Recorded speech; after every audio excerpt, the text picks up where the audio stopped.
The main thing I want to see is for us to continue to move forward. As a program, we've gotten better. As the years go on, we're in a really tough conference. With cross country on both the men and women's side. So for us, to keep advancing, the women advanced last year up a couple places. We want to try to see some improvement again.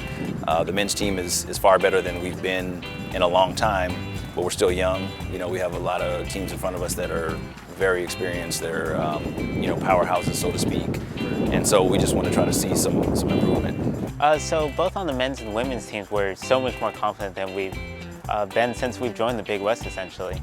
Our cross-country teams really haven't been the best. We haven't really been up to competing with our conference, but now, since we've gotten our new coaches, Coach Steve Laguna and Elazar Hernandez, we're looking like we're strong and that we can actually compete with everyone here.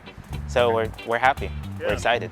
The main thing I want to see is for us to get better. It's hard to really quantify where we might end up, because I can see us moving up, some spaces in a couple of places. I'd like to see that, but at the same time, if we run better, it's going to be tough. The conference is really tough at the top, it's tough in the middle, and even the teams that are supposedly getting last still have a lot of great runners. So it's going to be a dogfight to try to get each person picked off from another team, and those points are big points, and it's going to be one person at a time. So I think realistically on the men's side, we have some teams that we could pick off, and I think that's going to be the thing to test us and challenge us on Saturday, is to go out and try to pick off as many people as we can. On the men's side, we're still a very young team, so it's hard to go out there and compete against juniors and seniors. But right now, our 1 and 2, which is Manny Vargas and Michael Mochan. Both of them, they're expecting to go out there and be able to compete, at least get within the top 20. So we're looking strong. I think on the men's side, it's more of a challenge. The guys are a little, younger than the women. The men's team, as a whole, I think our top 5 guys are a lot better, with those scorers in place, a lot better than we've been.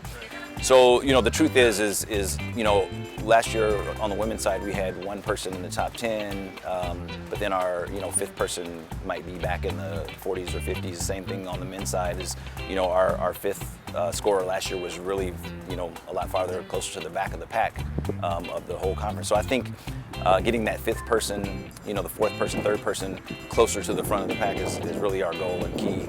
I think a heroic effort could put us in the top 10, but it would take a heroic effort, and that's not a knock on the guys. They're just young, and but they're coming along. You look at where we are this year compared to last year. Our top 2 guys, I think in Charlie and Manny. I think Michael's also, as a freshman, is moving his way up in that top 3 guys. But they're a lot closer to the front of the conference than they were last year, and that time spent, experience, and getting the mileage under them as years go on is something that we're looking to see. So I don't want to put that kind of pressure on them, but I think when we go out and we get riled up for the meet, and we try to go out and compete, you got to kind of dig down, and we'll see where it falls.